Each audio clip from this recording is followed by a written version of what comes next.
sur le plateau Big Media en direct de We Are French Touch organisé par BPI France à la Maison de la Mutualité.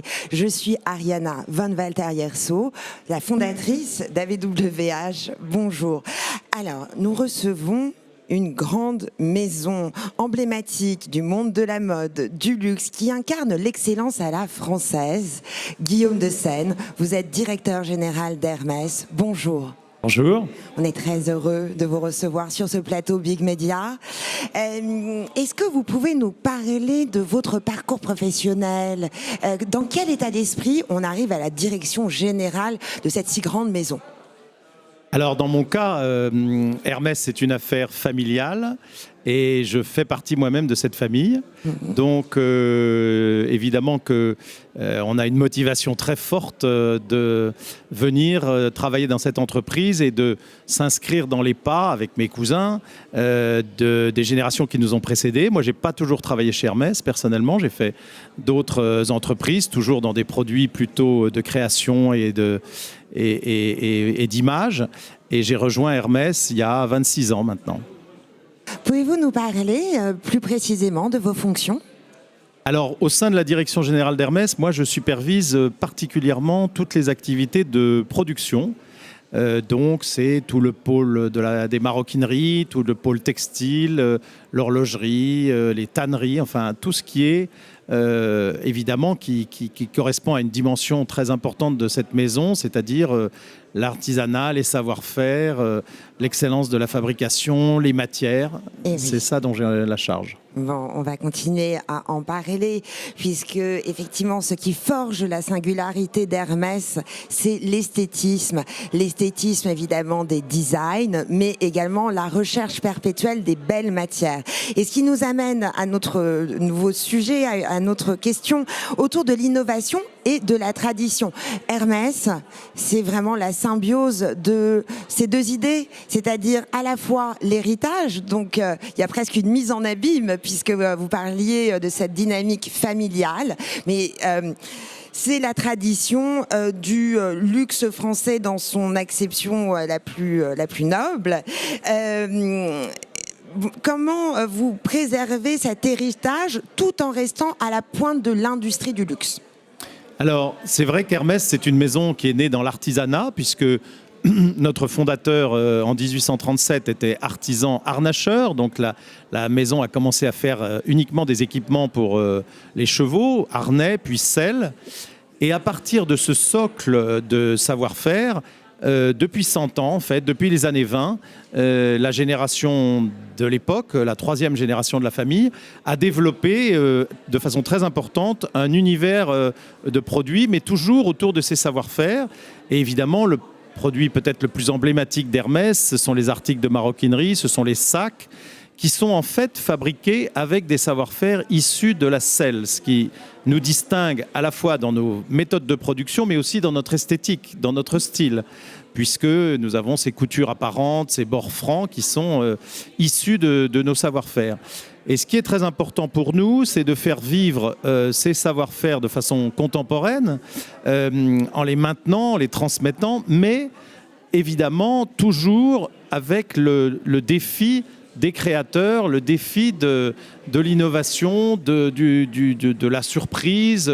Et nous sommes une maison très fortement créative avec beaucoup de nouveaux produits, beaucoup de très vastes collections 2 fois par an que nous introduisons parce qu'il faut sans cesse confronter l'artisan avec le créateur pour aller encore plus loin.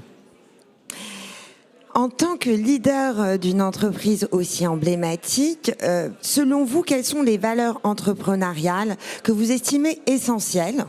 Et d'autre part, à votre avis, pour maintenir la croissance et la pertinence d'Hermès sur le marché mondial, quelle est la stratégie que vous mettez en œuvre? Et d'ailleurs, je crois que vous avez vraiment des chiffres en forte croissance. Vous allez pouvoir nous en parler.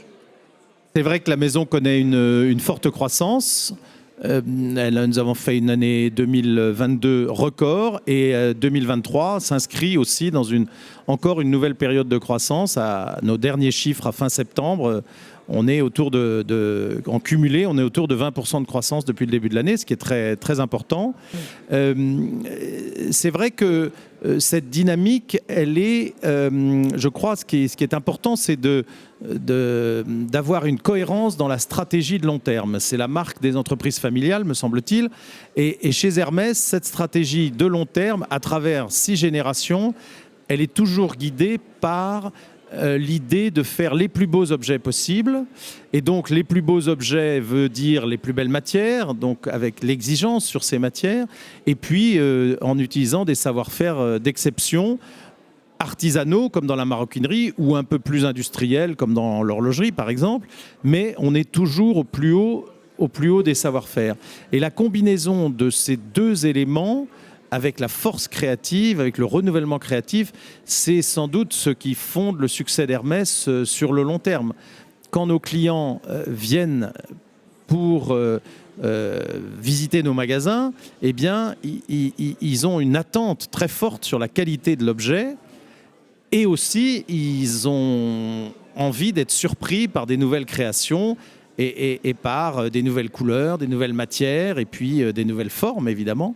Donc tout ça, c'est la dynamique d'Hermès. Et je crois que la force d'une entreprise comme la nôtre, c'est de poursuivre ce sillon de façon très, très consistante. En termes de pratiques durables, et là on parle de l'artisanat, des très hautes normes que vous mettez en place, comment vous arrivez à intégrer ces pratiques durables tout en gardant des processus de production cohérents par rapport aussi à la très forte demande? On parle de forte désirabilité. Alors 2 choses. C'est vrai qu'il y a une attente forte sur certains modèles de la maison. Nous ne dérogeons jamais à l'exigence de qualité. Donc nous sommes en croissance forte de nos productions, nous investissons, nous recrutons. Pour ce qui est de la maroquinerie, nous formons, c'est un cycle long de formation interne, mais nous allons à un rythme qui est compatible avec la bonne marche de l'entreprise. On ne peut pas aller trop vite. Parce que c'est beaucoup comme je l'ai dit, beaucoup de formation, c'est quelque chose qui reste très humain, c'est pas juste d'acheter des machines. Ça c'est la première exigence. La deuxième exigence, en termes de développement durable, je dirais que Hermès a toujours fait, et c'est un principe chez nous, encore une fois, qui vient de nos origines, a toujours fait des objets qui durent. Et cette qualité d'Hermès, de l'objet Hermès, on la mesure dans la durée. Et c'est vrai que nous sommes très actifs dans la réparation. Et nous avons plusieurs ateliers, par exemple pour les objets en cuir, plusieurs ateliers à travers la France de réparation. Et quand vous voyez revenir des sacs ou des bagages qui ont 50 ans, 60 ans, 80 ans, et on voit tous les jours des objets d'avant la guerre, par exemple, qui reviennent, fatigués, usés, qui ont sans doute eu beaucoup de souvenirs communs avec celui qui les a ou celle qui les a utilisés, mais qui sont réparables et qui vont partir pour une deuxième vie. Donc ça, c'est vraiment un élément très fondamental pour nous. Oui, vous intégrez en fait dans votre stratégie cette spécificité. Les produits Hermès sont des produits d'héritage, c'est-à-dire qu'on le passe d'une grand-mère à une petite fille, d'un père à un fils, et ça fait partie intégrante de votre stratégie. Alors, ça fait partie de ce que nous sommes. Je ne sais pas si c'est une stratégie, mais ça fait partie de notre identité. Ouais. Et c'est vrai que quand vous démarrez dans une activité comme la sellerie, une selle, c'est un objet qui va durer des dizaines d'années. Et si, en effet, le fils ou la fille est cavalier ou cavalière, ça peut se transmettre. Mais c'est pour nous très important d'avoir cette idée de, en tout cas, encore une fois, qualité dans la durée, qui du coup transforme l'objet en compagnon de vie et l'objet devient symbolique. Et on a des témoignages extrêmement touchants, mais au quotidien, de gens qui viennent faire réparer un objet parce qu'il est lié à leur vie personnelle. Au patrimoine. Ou parce qu'il est lié à, en effet, une personnalité qui peut être la mère, le père, la grand-mère. Et donc, l'objet se charge d'émotions. Voilà, ça fait partie. Il n'y a que la durée qui permet ça. Il n'y a que Et oui. Et la qualité. Et la qualité, obligatoirement. J'aimerais revenir sur le point de la formation et également élargir sur le recrutement. Il me semble qu'il y a eu une période, alors peut-être est-ce toujours le cas, où vous avez eu quelques difficultés à amener la jeunesse à certaines formations. Est-ce que vous pouvez nous en dire plus sur ce point? Et peut-être que ça peut être inspirant pour des jeunes apprentis qui aimeraient d'ailleurs à différents niveaux, d'ailleurs scolaires j'imagine. Dites-nous en plus sur ce point. Je crois que dans notre pays, il y a eu une période qui est heureusement derrière nous où les métiers manuels étaient assez dévalorisés. Et aujourd'hui, la force de notre marque, la notoriété de notre marque fait que nous avons beaucoup de candidats pour rejoindre Hermès. Alors, notamment pour les métiers du cuir, qui sont ceux où on recrute le plus, ce sont des métiers exigeants. Donc, il faut avoir envie d'y aller, bien sûr, mais il faut être prêt à assumer cette exigence de faire un objet soi-même, de A à Z, pendant une durée qui peut aller jusqu'à 15 heures ou 20 heures, avec un temps, avec beaucoup d'étapes, et puis une formation, comme je l'ai dit tout à l'heure, de 18 mois, ce qui est un temps très long, avec beaucoup d'exigences. Ce qui est très frappant, c'est que dans les candidats que nous avons, c'est pratiquement pour moitié des jeunes qui ont envie de faire ces métiers, qui vont vers ces métiers, quelquefois même s'ils ont fait des études supérieures, ça arrive. Et puis, beaucoup de gens en reconversion et qui en fait témoignent de ce que je disais, c'est-à-dire il y a 15 ans, il y a 20 ans, j'avais envie de faire un métier manuel, mes parents n'étaient pas d'accord, le professeur m'a dissuadé, je n'ai pas pu aller dans cette direction. Et aujourd'hui, nous donnons notre chance puisqu'il y a nous recrutons sans aucune condition, ni d'âge, ni de sexe évidemment, mais ni de prérequis en termes de formation. Et donc, on donne une deuxième chance à des gens qui vraiment expriment l'envie très profonde de faire un métier manuel. Et ça, c'est très passionnant. Vous valorisez en fait des métiers qui ne sont pas simplement manuels, mais des métiers à haute valeur de savoir-faire. Ce sont des métiers de savoir-faire. Bien sûr. On dit toujours que chez Hermès, toujours en parlant de la maroquinerie, on n'apprend pas à faire un produit, on apprend un métier. Et d'ailleurs, nous avons cette polyvalence pour nous est fondamentale puisque nous fabriquons aujourd'hui plus d'une quarantaine de différents modèles de sacs. Donc un artisan qui arrive chez nous va se former sur un modèle précis qui en l'occurrence est un sac qui s'appelle le sac Kelly, qui est un de nos best-sellers et qui surtout renferme de très nombreux savoir-faire. Et ensuite va continuer à se former, à se développer dans sa carrière.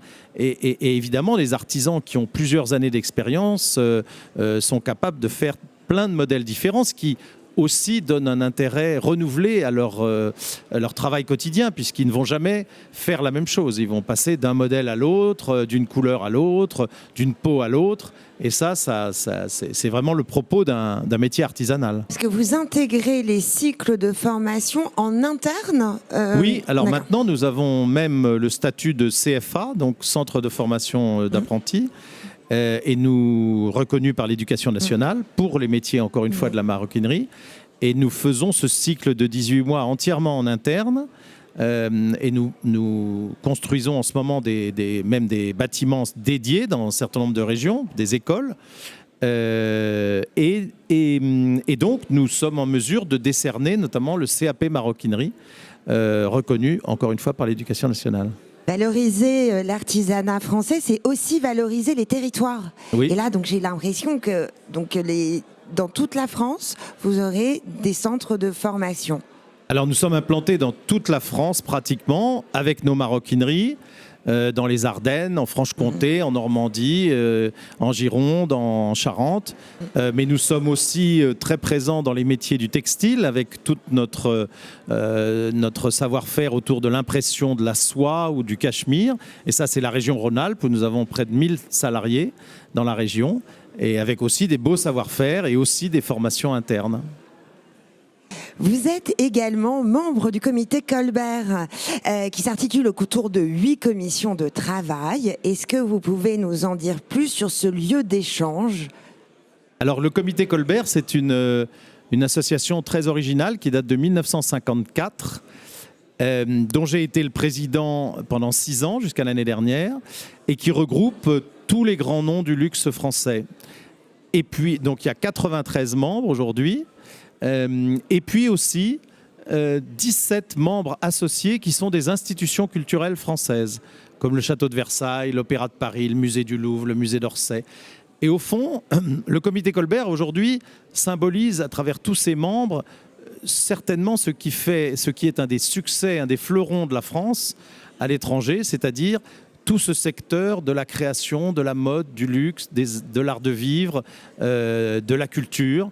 Et nous sommes une association aujourd'hui très dynamique, qui est un vrai lieu d'échange. Et puis nous faisons beaucoup d'activités en commun, notamment pour promouvoir le luxe français à l'étranger, ou pousser un certain nombre de sujets qui nous tiennent à cœur, notamment à Bruxelles, un peu de lobbying aussi. Donc c'est à la fois une instance qui peut proposer aussi certaines régulations et aussi, à travers les différentes maisons et les institutions, créer des synergies, créer des projets ensemble. Oui, par exemple, alors on parlait de faire venir les jeunes à nos métiers. Il y a dans quelques jours, début décembre, il va y avoir une initiative très intéressante du comité Colbert pour la 2e année consécutive qui s'appelle les 2 mains du luxe. Alors à la fois, c'est un peu un jeu de mots puisque c'est des activités manuelles et puis les 2 mains du luxe, il faut préparer l'avenir, et qui sont pendant 3 jours des démonstrations de savoir-faire d'un certain nombre de nos maisons. Hermès y sera, et qui s'adressent à la jeunesse ou aux jeunes avec leurs parents pour leur montrer quelles sont toutes les opportunités qui existent dans nos métiers. Et ça a eu beaucoup de succès l'année dernière, nous le refaisons cette année avec encore plus de participants. Et ça, c'est un événement Colbert. Et donc, j'imagine que toutes les informations sont à retrouver sur le site internet du comité Colbert. Absolument. Ça a l'air passionnant. Alors, notre toute dernière question, cher Guillaume. Donc, à la fin de chaque interview, je vais avoir une question sur une recommandation culturelle, qu'elle soit classique ou insolite, un film, une série, un livre, une expo. Libre à vous de nous proposer votre choix et surtout de savoir pourquoi vous avez fait ce choix. Alors, j'ai envie de vous parler d'un écrivain que j'aime beaucoup, qui est américain mais très francophile, et qui parle bien français d'ailleurs, qui s'appelle Daniel Mandelson, qui est professeur d'université, et qui a écrit plusieurs livres que j'ai beaucoup aimés, notamment un qui s'appelle Une Odyssée, et qui est un récit en fait qui mêle l'histoire d'Ulysse et la relation d'un père et de son fils à travers une histoire réelle qui est celle du père de Daniel Mandelson qui vient assister au cours de son fils sur l'Odyssée. Et c'est un livre très, très passionnant, très prenant et très intelligent sur justement la relation père-fils. Ça m'a beaucoup marqué. Bon, bien, très bien. Merci pour cette recommandation.